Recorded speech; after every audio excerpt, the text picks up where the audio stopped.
So what I was talking about earlier is I've had a patient that came in the morning and she said, thank you for all the exercises you've given me.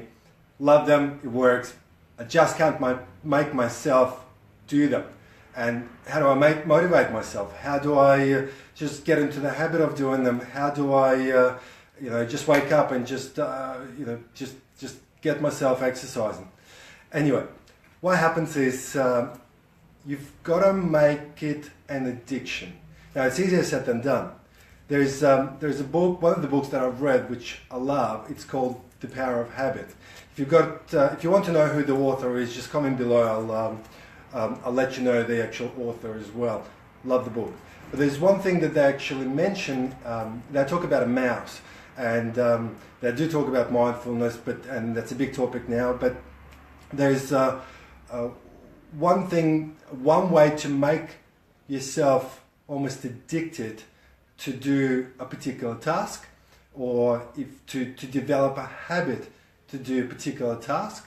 You actually need to do that particular activity for 66 days. But how do you make yourself?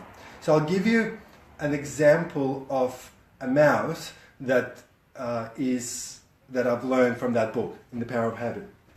So if you think of the mouse that's about to go through a tunnel to eat the cheese, or it smells the cheese, what normally happens is, I'm going to try to draw the mouse.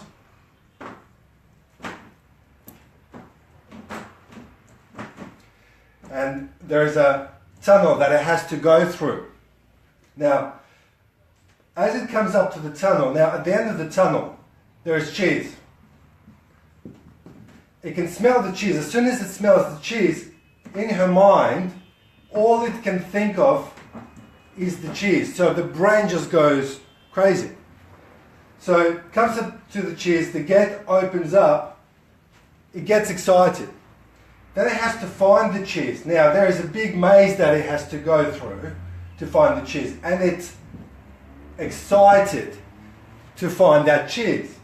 Now, it gets to the actual cheese, her brain activity explodes.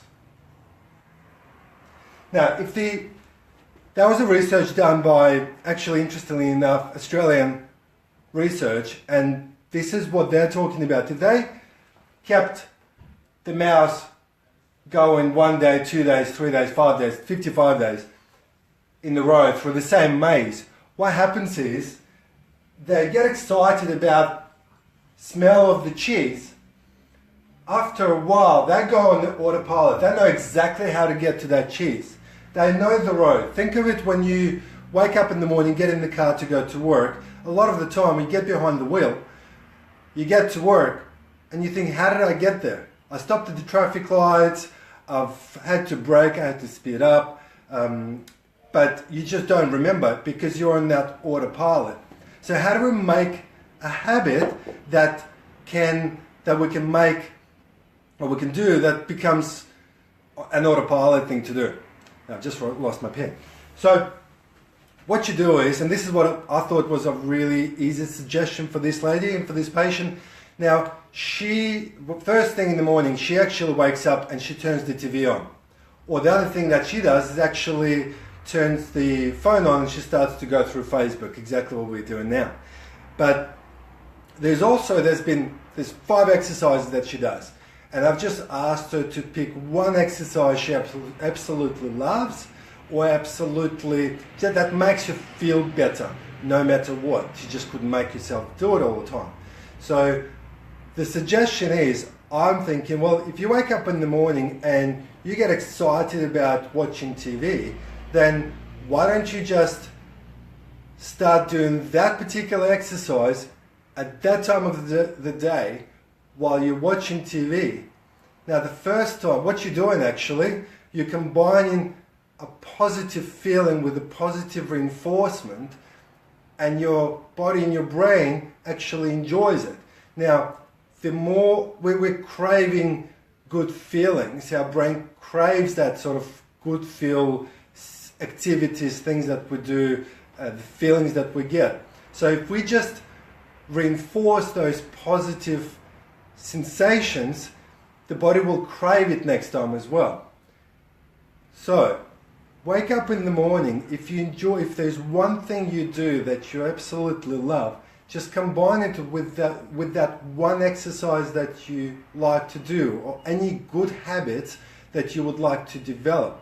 Again, in that Power of Habit book, they actually talk about you can develop a habit after doing it frequently or regularly for 66 days. Now, I know it sounds like a lot, 66 days, but again, if you combine it with something something that you absolutely love, and you do perform an activity that you absolutely enjoy, well, it doesn't make it difficult then to maintain for those 66 days.